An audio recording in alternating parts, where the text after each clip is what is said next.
और अब वक्त यूके प्राइम का है।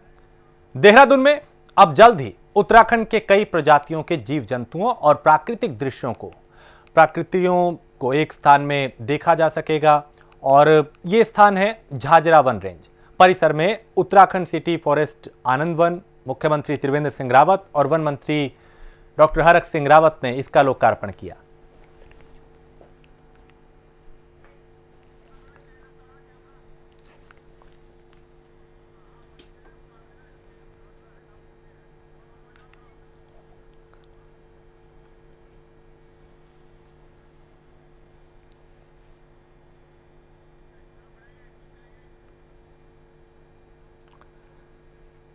और राज्यसभा से पारित कृषि विधेयकों को लेकर कांग्रेस और अन्य विपक्षी दल उत्तराखंड में धरना प्रदर्शन और विरोध कर रहे हैं। अब इन कृषि विधेयकों के समर्थन में राज्य सरकार की तरफ से कृषि मंत्री सुबोध उनियाल उतरे हैं और देहरादून में एक प्रेस वार्ता में उन्होंने कहा कि यह बिल किसानों के हित में है।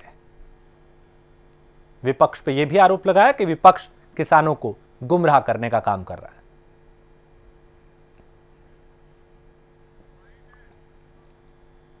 इस वक्त भी हमारा लक्ष्य रहेगा और सीधे सीधे सरकार तमाम, अभी गेहूं आपने देखा, हमने 200 से ज्यादा केंद्र गेहूं खरीद के हम 200 केंद्र बनाते थे। कोरोना को देखते हुए हम लोगों ने कोऑपरेटिव सोसाइटीज के माध्यम से भी गेहूं खरीदने का काम किया ताकि किसान को ज्यादा से ज्यादा केंद्रों के माध्यम से किसान के उत्पाद को खरीद सके। और हमारे राज्य में तो आपने देखा कि हमारा राज्य देश का पहला राज्य था जिन्होंने मंडी के अंदर एक रिवॉल्विंग फंड बना करके ये प्राविधान किया था कि मंडी सीधे सीधे किसानों से उत्पाद खरीदेगी। इसका फायदा ये मिला कि जो पौड़ी जनपद में मंडुआ 11 रुपए किलो बिक रहा था, आरती मंडुए को 11 रुपए किलो खरीद रहे थे। मैं स्वयं मंडुआ खाता हूँ जाड़ों में, अब मुझे मालूम था कि मंडुआ 40 रुपए से 60 रुपए तक के बाजार में उपलब्ध हो रहा है और किसान जो पैदा कर रहा है उसको 11 रुपए मिल रहा था। हमने तत्काल व्यवस्था की कि मंडी के अंदर हम आपको ध्यान होगा पौड़ी कैबिनेट में हम लोगों ने निर्णय लिया था कि हम मंडी में एक रिवॉल्विंग फंड कॉर्पस फंड बना रहे हैं जिस कॉर्पस फंड के माध्यम से मंडी सीधे सीधे किसानों से उत्पाद खरीदेगी। और बुधवार से उत्तराखंड विधानसभा का 1 दिवसीय मानसून सत्र होना है जिसे लेकर पुलिस प्रशासन ने तैयारियां पूरी कर ली हैं। डीआईजी अरुण मोहन जोशी ने जानकारी देते हुए कहा कि इस बार का सत्र हर बार की अपेक्षा अलग तरह से होगा। एक तरफ कोरोना महामारी के प्रोटोकॉल का पालन कराना है, दूसरी तरफ सुरक्षा व्यवस्था का भी पूरा ध्यान रखना है। सत्र क्योंकि जिस तरह से कोरोना चल रहा है उसके हिसाब से कई सारी चीज़ों में परिवर्तन किया गया है। कई सारी चीज़ें पिछले सत्रों के मुकाबले में डिफरेंट है इस बार और उस हिसाब से पुलिस की तैयारियां भी कुछ अलग किस्म से की गई हैं। तो जो भी उसमें ऑफिसर्स हम लोग डिप्लॉय कर रहे हैं, मेनली सब इंस्पेक्टर ने अब उनकी ब्रीफिंग रखी गई थी और उन सबको बताया गया है उनकी पॉइंट टू पॉइंट जो ड्यूटी है उसमें कहाँ पर क्या दिक्कतें आ सकती हैं और क्या किस तरह से काम इस बार डिफरेंट रहेगा। ख़ासतौर से जो लॉ एंड ऑर्डर के अलावा कोरोना संक्रमण को से बचाव के लिए जो एहतियात लेने हैं उसको लेकर के किस तरीके से पुलिसिंग में थोड़ा सा अलग काम करना होगा। तो काफ़ी डिटेल में बात हुई है, उनको कम्युनिकेट भी किया गया है। तो उम्मीद है कि जो सत्र है वो भी काफ़ी बेहतर तरीके से संपन्न होगा और साथ ही साथ जो कोरोना संक्रमण को लेकर के हम लोग फोकस कर रहे हैं उस हिसाब से कोई बात नहीं आएगी।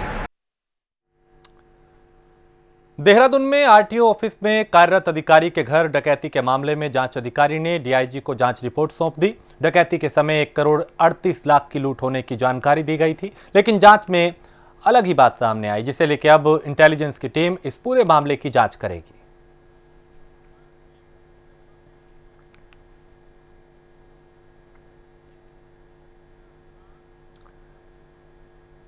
मंगलौर से विधायक काजी निजामुद्दीन ने एक बार फिर उत्तराखंड सरकार पर निशाना साधते हुए कहा कि कोरोना काल में उत्तराखंड के सभी विभाग निष्क्रिय हो गए हैं और किसी भी विभाग द्वारा कोई काम नहीं किया जा रहा। विधानसभा में कोई सवाल किया जाए उसके लिए कोई विधानसभा सत्र नहीं हो रहा, जिसके चलते जनता के हित में होने वाले काम बिल्कुल ठप पड़े हैं।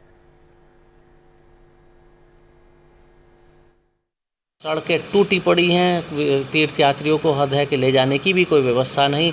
हरिद्वार में हमें जाकर ऐसा लगता है कि इस सरकार ने कोई एक भी कदम आगे नहीं बढ़ी। कुंभ की तैयारी को लेके कैसे होगा कुंभ यहाँ पर, ये समझने की बात है। समाज कल्याण विभाग पूरी तरह निष्क्रिय पड़ा है। ना तो विधवाओं को पेंशन, ना विकलांगों को पेंशन, ना अनुसूचित जाति जनजाति के लोगों को छात्रवृत्तियाँ मिल रही हैं। स्कूलों ने छात्रवृत्ति मिले ना मिले, उन्होंने फ़ीस मांगनी शुरू कर दी। सड़कें टूटी पड़ी हैं, तीर्थयात्रियों को हद है कि ले जाने की भी कोई व्यवस्था नहीं। हरिद्वार में हमें जाकर तो विधानसभा सत्र की तैयारियों को लेकर जिलाधिकारी डॉक्टर आशीष श्रीवास्तव ने बताया कि कोविड-19 को देखते हुए शासन स्तर से जारी एसओपी और विधानसभा द्वारा जारी दिशा निर्देश के अनुसार जिला प्रशासन द्वारा व्यवस्था की गई है, जिसके तहत सभी सदस्यों और विधानसभा के कर्मचारियों के टेस्ट करवाए गए हैं। जैसे जैसे रिपोर्ट आ रही है विधानसभा को उपलब्ध कराई जा रही है। इसके साथ ही विधानसभा के बाहर कानून व्यवस्था बनाए रखने के लिए भी प्रशासन पूरी तरह तैयार है। विधानसभा सचिवालय से एसओपी जारी हुई है और उस एसओपी के तहत ही इसमें सत्र के अंदर की जो डिस्ट्रिक्ट एडमिनिस्ट्रेशन को तैयारी करनी है उसकी तैयारी की गई है। जैसा भी विधानसभा से निर्देश प्राप्त हुए हैं उसके क्रम में सभी माननीय विधायकगणों के टेस्ट की व्यवस्था कर दी गई थी। वो टेस्ट होकर के विधानसभा सचिवालय को बता दिया, जैसे जैसे रिजल्ट्स आ रहे हैं बताया जा रहा है। और बाहर जो लॉ एंड ऑर्डर की व्यवस्था है उसको हम चाक चौबंद कर रहे हैं, बैरिकेड्स वगैरह लगा रहे हैं, मजिस्ट्रेट्स की ड्यूटी लगाई गई हैं, पुलिस अधिकारियों की ड्यूटी लगाई गई हैं और हमारा पूरा प्रयास है कि विधानसभा सत्र अपनी गरिमा के साथ शांतिपूर्वक संपन्न हो।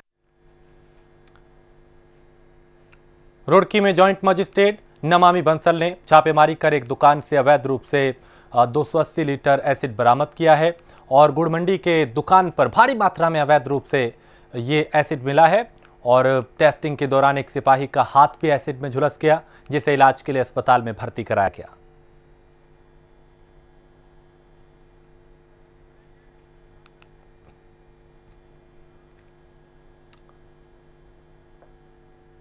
तो कल उत्तराखंड विधानसभा का मॉनसून सत्र कल से शुरू हो रहा है, लेकिन कोरोना महामारी को देखते हुए इस सत्र की अवधि को सीमित करते हुए मात्र एक दिन रखा गया है, जिसे लेकर विपक्ष नाखुश है। सदन में उपनेता प्रतिपक्ष करण मेहरा ने विपक्ष के सदस्यों के साथ बैठक कर सरकार की घेराबंदी करने की रणनीति तैयार की है। संबंधित कई गंभीर विषय हैं जिनको उठाने के लिए हम लोगों ने किस तरीके से हम सदन में प्रस्तुत करेंगे उस पर चर्चा हुई। जैसे बेटी बचाओ बेटी पढ़ाओ का नारा देने वाली बीजेपी लगातार महिलाओं के उत्पीड़न इनके राज्य में बढ़ रहे हैं, चाहे वो गढ़वाल से संबंधित 2-3 घटनाएं अभी हाल में हुई थी। उसके बाद संजय जी वाला जो मामला था देहरादून का, वो अभी तक उसका पटापेक्ष नहीं हुआ है। उसके बाद फिर एक हमारे सत्ता पक्ष के विधायक जी जो हैं वो महिला वाले केस में अभी उनका नाम आया है। तो ये सारे विषय ऐसे हैं जो बहुत गंभीर हैं। बेरोजगारी का मुद्दा ऐसा है, पहले ही जो उत्तराखंड का युवा है वो बेरोजगार घूम रहा है, ऊपर से अभी जब ये कोरोना काल आया है तो दिल्ली से, मुंबई से, यूपी से, बाहर के स्टेट से हमारे बच्चे वापस आए हैं बेरोजगार हो के, और एक एक गांव में ऑन एन एवरेज 40 से 50 लड़के वापस आए हैं। तो आखिर क्या होगा? एक तरफ सरकार कहती है पलायन रोको, और आज जब रिवर्स पलायन है, बच्चे घर वापस आ गए हैं, तो उनको गांव में रोकने के लिए हमारे पास कोई ठोस नीति नहीं है। हमने कोई ऐसी चीज़ नहीं डेवलप की है कि हम उनको कहीं रोजगार दे सकें, उनको अपने यहाँ रोक सकें। पौड़ी गढ़वाल में प्राइम न्यूज की खबर का बड़ा असर हुआ है। प्राइम न्यूज के जरिए पौड़ी सत्याखाल मार्ग की बदहाली से जनता को हो रही परेशानी और पौड़ी शहर के अंदर सड़कों पर पड़े बेहिसाब गड्ढों के मामले को हमने प्रमुखता से दिखाया था, और इसको लेके अब शहर की सड़कों पर पैचवर्क का काम जो है वो शुरू हो गया है, यानी प्रशासन हरकत में आया और सुधार की ओर कदम बढ़ाता हुआ दिखाई दे रहा है।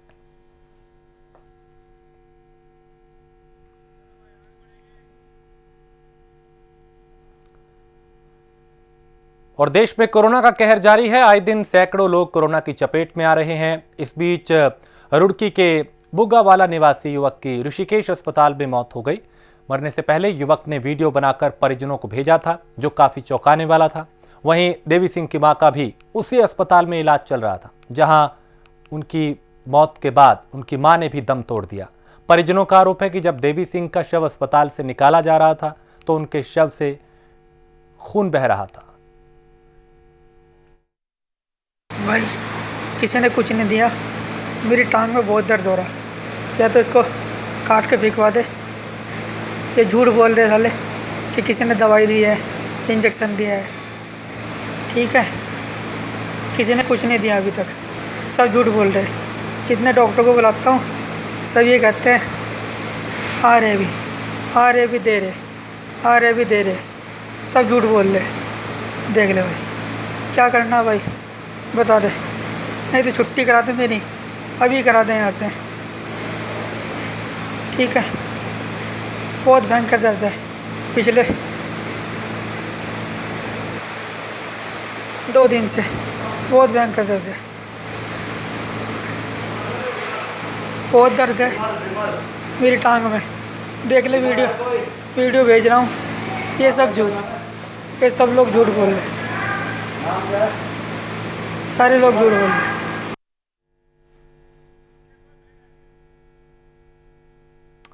मसूरी फायर ब्रिगेड के सीएफओ राजेंद्र सिंह खाती ने मसूरी दमकल कार्यालय का निरीक्षण किया, जहां उन्होंने निरीक्षण में साफ सफाई, दमकल उपकरणों के रखरखाव के लिए दमकल अधिकारियों के कार्यों की सराहना की और उन्होंने स्टेशन की साफ सफाई और सरकारी दस्तावेजों के रखरखाव से भी संतुष्टि जाहिर की। मेरे द्वारा फायर स्टेशन मसूरी का किया जा रहा है।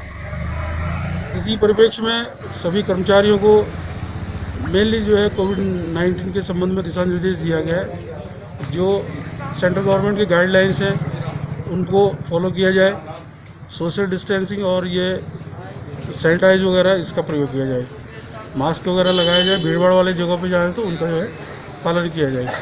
उसके साथ साथ डिसिप्लिन फोर्स में रह करके अपने कार्यों को टर्नआउट पे समय से पहुंचना, लोगों की मदद करना और प्रॉपर वर्दी धारण करके ये दिशा निर्देश दी।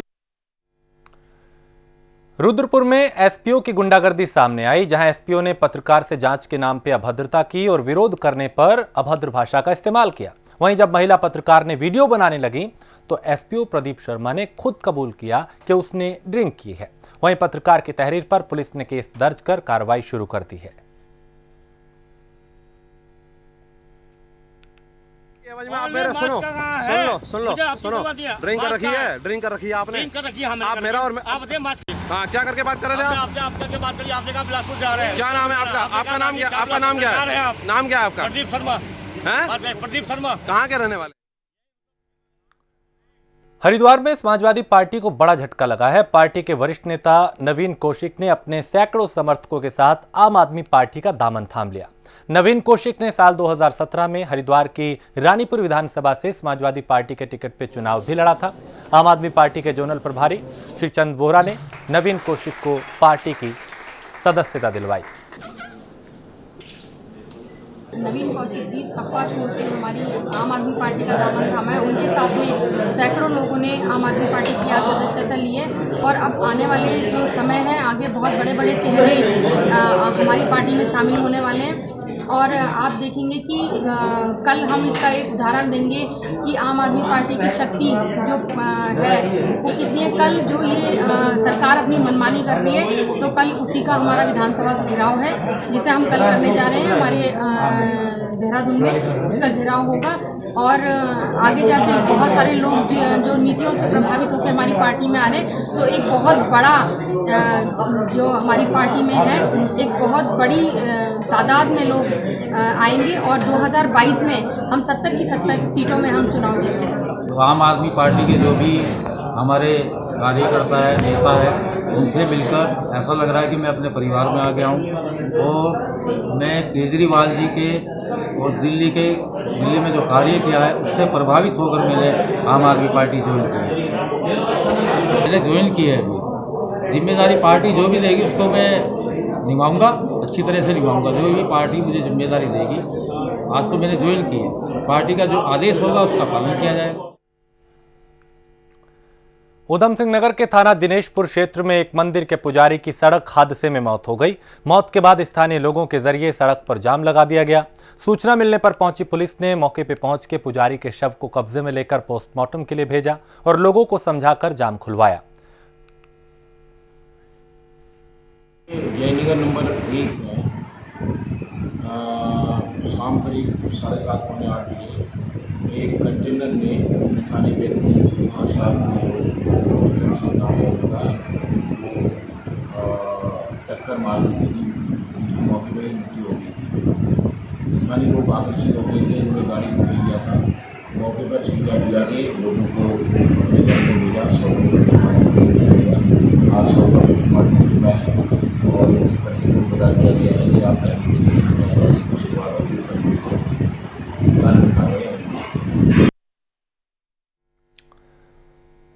लक्सर के खड़ंजा कुतुमपुर में फायरिंग करते हुए 3 युवकों का वीडियो वायरल हो रहा है। इस वीडियो में युवकों के पास देसी तमंचा दिखाई दे रहा है। एक युवक तमंचे को देख रहा है, दूसरा फायरिंग करता हुआ दिखाई दे रहा है।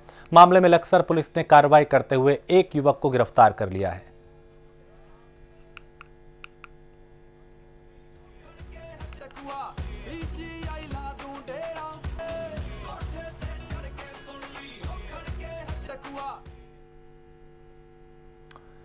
दिनेशपुर के ITI मैदान में बंगाली समुदाय से जुड़े लोगों ने बैठक की, जहां समुदाय हित में दलीय राजनीति से ऊपर उठकर एकजुटता से संघर्ष करने पर जोर दिया गया। बैठक में सर्वप्रथम 20 सितंबर 2001 को रुद्रपुर के गांधी पार्क में समुदाय के विभिन्न समस्याओं को लेकर किए गए ऐतिहासिक प्रदर्शन को याद किया गया। 2001 में बंगाली समाज का एक बहुत बड़ा आंदोलन हुआ था अपने कुछ ज्वलंत समस्याओं को लेकर। तो आज जो है उसी दिन को यादगार दिवस के रूप में, संकल्प दिवस के रूप में, कोरोना काल में सभी लोग यहाँ पे सोशल डिस्टेंसिंग का पालन करते हुए मास्क हम लोगों ने पहनी रखे प्रथम दृष्टया। और यहाँ रुड़की के इमलीखेड़ा में स्थित फोनिक्स कॉलेज में फीस न जमा करने पर छात्रों को परीक्षा में बैठने से रोक दिया गया। 1 या 2 नहीं बल्कि पूरे 20 छात्र छात्राओं को एग्जाम में नहीं बैठने दिया गया और न ही उन्हें एडमिट कार्ड भी उपलब्ध कराया गया। कॉलेज प्रबंधन छात्रों से 60 से 80 हजार रुपए मांग रहा है। फोनिक्स कॉलेज के बाहर जहां पर लगभग 1.5 से 2 दर्जन स्टूडेंट आज बाहर खड़े हुए हैं, क्योंकि इनको अंदर एग्ज़ाम के लिए एंट्री नहीं दी गई। हालांकि इनका आज पेपर था, तो 2 साल पहले इनका एडमिशन हुआ था। तो कहीं ना कहीं एक तरह से अगर कहा जाए तो पूरी तरह से इन छात्रों का भविष्य ख़राब हो गया है। हालांकि सरकार की और हाई कोर्ट की तरफ से गाइडलाइन है कि किसी भी छात्र का जो है पेपर नहीं रोका जाना चाहिए, चाहे किसी भी तरह की उसकी प्रॉब्लम क्यों ना हो। तो छात्र जुड़े हुए हैं हमारे साथ, बहुत सारे छात्र यहाँ पर मौजूद हैं।